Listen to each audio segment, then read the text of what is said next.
آج ہم آپ کو صلاح الدین ایوبی کے ڈرامے کے ایک کردار وزیر درگام کی مکمل تفصیل بتانے والے ہیں۔ درگام کون تھا؟ اس نے مصر کی وزارت پر کیسے قبضہ کیا؟ ملک شاور کی اس سے کیا دشمنی تھی؟ سلطان نور الدین زنگی نے مصر پر فوج کشی کرنے کا حکم کیوں دیا اور اس درگام کو بے دردی سے کیوں قتل کیا گیا؟ وزیر درگام ایک تاریخی کردار ہے۔ مصر میں درگام داروغہ محلات کے منصب پر فائز تھا۔ خلیفہ العاضد نے اسے خود مقرر کیا تھا، جو کہ اس دور کا ایک فاطمی خلیفہ تھا۔ کہنے کو تو وہ ایک خلیفہ تھا، لیکن وہ صرف دارالخلافت تک محدود تھا۔ مصر میں نہ تو اس کی چلتی تھی اور نہ ہی اس کا کوئی مقام تھا۔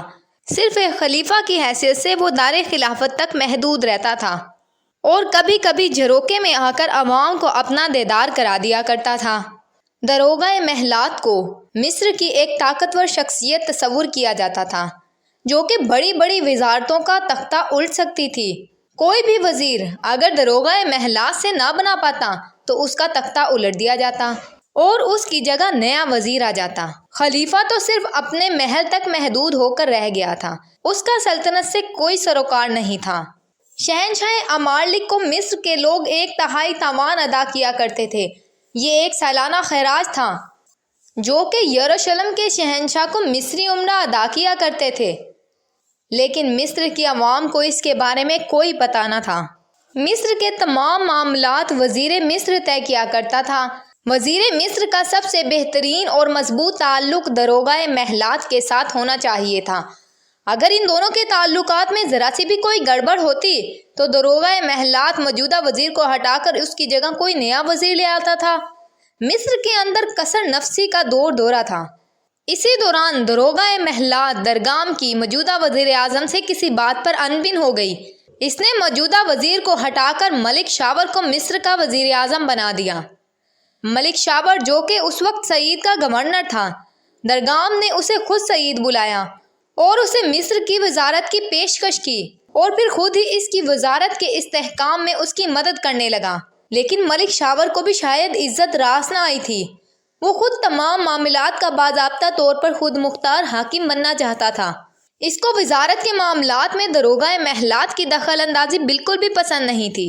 پھر آہستہ آہستہ اس کی داروغہ محلات کے ساتھ بگڑنا شروع ہو گئی۔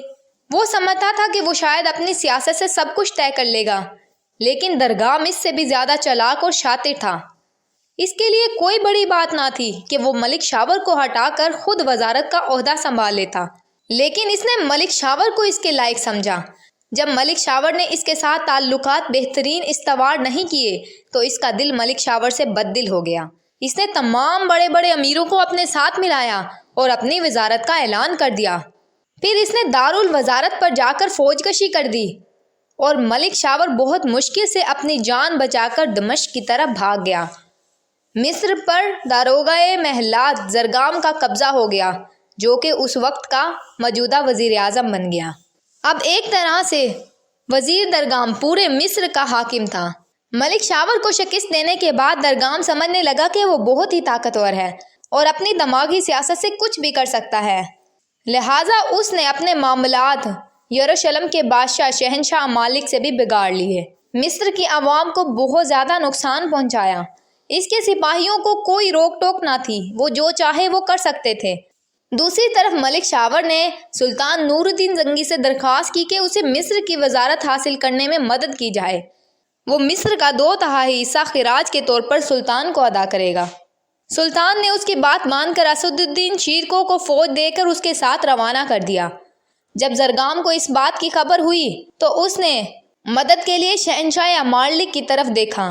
شہنشاہ امارلک اس کی مدد کر تو دیتا، لیکن سلطان نور الدین زنگی نے فوجی حکمت عملی استعمال کرتے ہوئے اپنی فوجیں یروشلم کی طرف بھی روانہ کر دی تاکہ شہنشاہ امارلک مصر کی کوئی مدد نہ کر سکے۔ پھر اسد الدین شیرکو صلاح الدین ایوبی فوج کی قیادت کرتے ہوئے مصر کی طرف روانہ ہو گئے۔ وہاں پہنچ کر انہوں نے موجودہ وزیر درگام سے صلح کی گفتگو کی، لیکن اس نے انتہائی حقارت سے گفتگو ٹھکرا دی۔ پھر ایک تاریخی جنگ ہوئی۔ اس جنگ کو صلاح الدین ایوبی ڈرامہ سیریز میں بھی دکھایا جائے گا۔ درگام کے تمام سپاہیوں کو قتل کر دیا گیا۔